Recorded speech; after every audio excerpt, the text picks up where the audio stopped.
Hey guys, this is Jonathan, Wrestling Talking the Shop, and welcome back to the channel. Going to do today in wrestling history for March the 13th.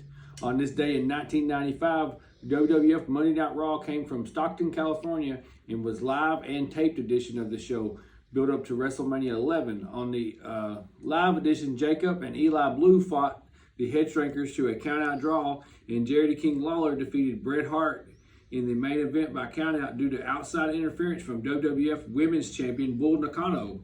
If that name sounds familiar, she's going into the Hall of Fame this year. But on the taped edition, the Smoking Guns retained the WWF Tag Team titles against the Heavenly Bodies. And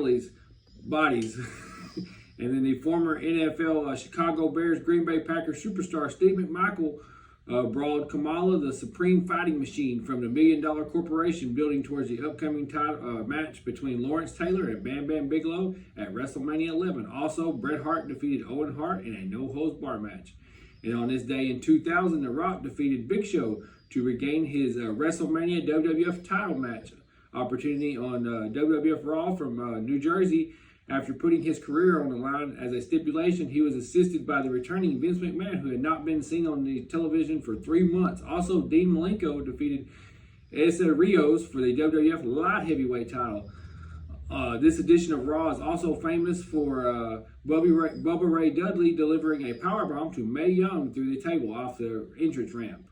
On this day in 2001, at Sunday Night Heat and SmackDown tapings in Anaheim, California, Crash Holly defeated Dean Malenko for the WWF Light Heavyweight title.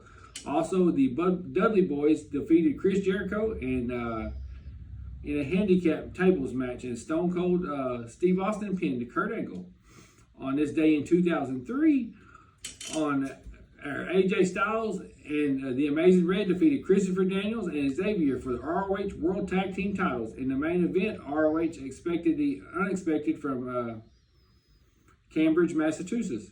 On this day in 2004, at ROH Our Best in New Jersey, Samoa Joe retained the ROH Heavyweight title against Jay Briscoe in a steel cage match. Also, AJ Styles defeated CM Punk to retain the ROH Pure Wrestling title with Ricky Steamboat as the guest referee.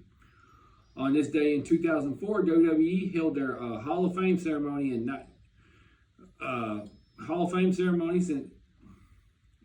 New York City the night before WrestleMania 20.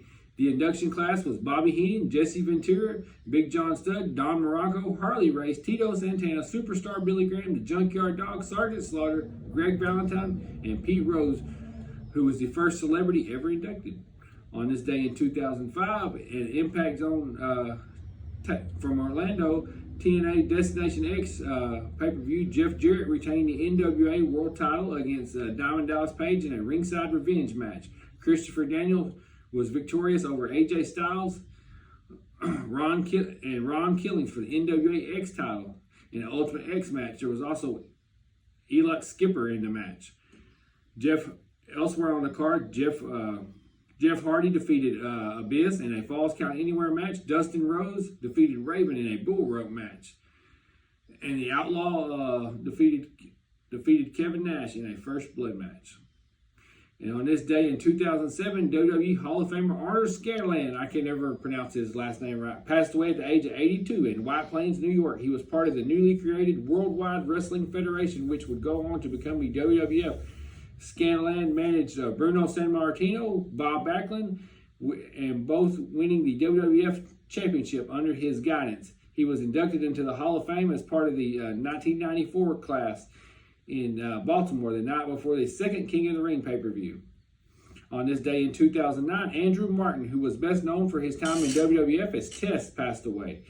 He was the one that was supposed to marry Stephanie McMahon until Triple H crashed it, and he had drugged Stephanie and carried her to Vegas, and all that. And it turns out Stephanie was a part of the whole thing, but he never really rebounded from that.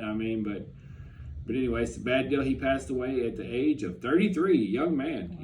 Very young. And anyway, on this day in 2011, Sting retained the TNA World Heavyweight title against Jeff Hardy in the main event of TNA Victory Road from Impact Zone in Orlando. The match was laced with controversy. Oh, this was the match where Hardy showed up, where he was clearly not in a condition to perform. I mean, I don't know if he was drunk, high, or whatever, but it was a big deal. And Sting just like went in there and gave him a death drop and pinned him immediately. On this day in 2017, former pro wrestler Dennis Stamp died at the age of 71 in cancer. You know, Dennis Stamp was the one in Beyond the Mat where he was like jumping on the trampoline, and Terry Funk, he wanted to be a part of Terry Funk's last match, and it was weird. He was just jumping on the trampoline, and he's like, "You can referee," and Terry's like, and he wanted him to be a part.